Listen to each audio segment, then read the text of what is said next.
There's a lot to be said about the geography of any given town or country. Since the early days of humankind, our survival and growth has been directly connected to the water. To this day, approximately 40% of Americans live within about 60 miles of a coastline. That's just over 120 million people. And coincidentally, approximately 40% of the world's population also lives within 60 miles of a coastline. Norwich is one of the many cities throughout the world to be heavily influenced by maritime industries. Norwich is located at the confluence of three major rivers, the Yantic, the Shetucket, and the Thames.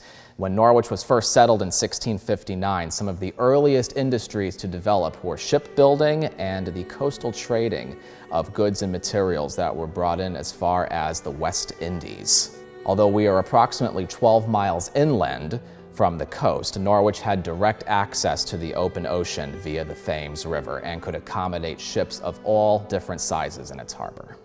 Among the most lucrative of maritime industries in the 19th century was whaling. Now, since the early days of humankind, we have been hunting whales for their resources and their sustenance. And in the 19th century, we were primarily hunting sperm whales, right whales, and bowhead whales. It became a commercial enterprise that spanned throughout the entire globe. Now, what were we hunting these whales for? And the answer is primarily their oil. The oil from the sperm whale in particular was so heavily prized because it lit the world in the 19th century. It was responsible for lighting homes and businesses and even served as a reliable lubricant for machinery. Everything from large cogs in mill complexes to the smallest pocket watches depended on whale oil to function properly. Other products that we were harvesting from whales included baleen, which was a substance used to create things such as corset stays, umbrella frames, fishing poles, and much more. Baleen was so versatile that I often refer to it as the 19th century version of plastic. Catching whales was no easy task, and for whalemen, they relied upon the hand-thrown harpoons that you see in the top case right here to catch those whales. The firearm that you see down here is called a bomb lance gun. This was an invention that was patented by Norwich native Christopher Crandall Brand, and this bomb lance gun ultimately replaced the hand-thrown harpoons. This was an invention that allowed the whalemen to capture more whales at a much more accurate rate. One of the most iconic and recognizable art forms to come out of this era is Scrimshaw. The pieces on display here were made from the ivory bones and teeth of sperm whales and other marine mammals. This was a very popular art form and pastime for sailors who had a little bit of downtime at sea. Unfortunately, we'll never know many of the artists who created these beautiful pieces, but it gives us an amazing glimpse into the mind of a sailor while at sea. I mentioned before that Norwich built many ships throughout its history, and this is a model of one of them. This is a model of the Uss Confederacy. This was a ship that was built here in Norwich. It was launched in 1778, and it began its first operations in the spring of 1779 as a naval frigate during the Revolutionary War.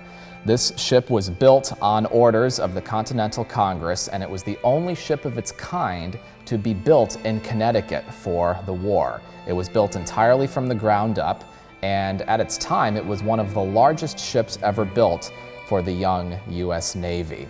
It only sailed for a couple of years, though, and it was heavily damaged by a storm in the Caribbean in 1779.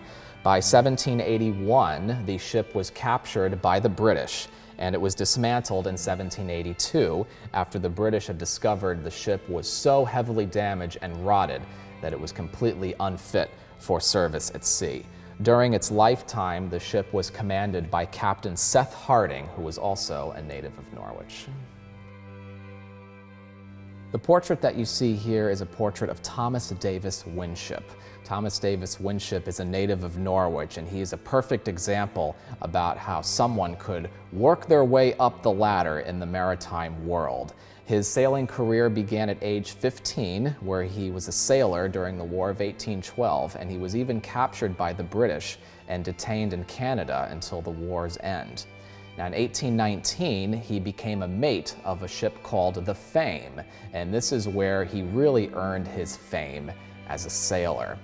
And what he did was he was successful in harpooning his first whale. This was a big mark of distinction for someone in his position, and as a result, it earned him a lot of recognition in the maritime community. Ultimately, he worked his way up to become captain of his own ship, and that ship was called the Carrier. Now, his notoriety certainly earned him international recognition as well. On a voyage to England one year, he was personally introduced to the Queen of England and was part of a grand reception that she had for other sea captains.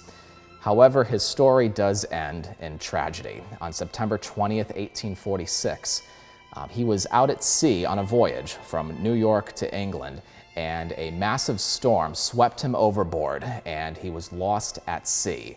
It's a very sobering reminder about how dangerous this occupation certainly was for people like him.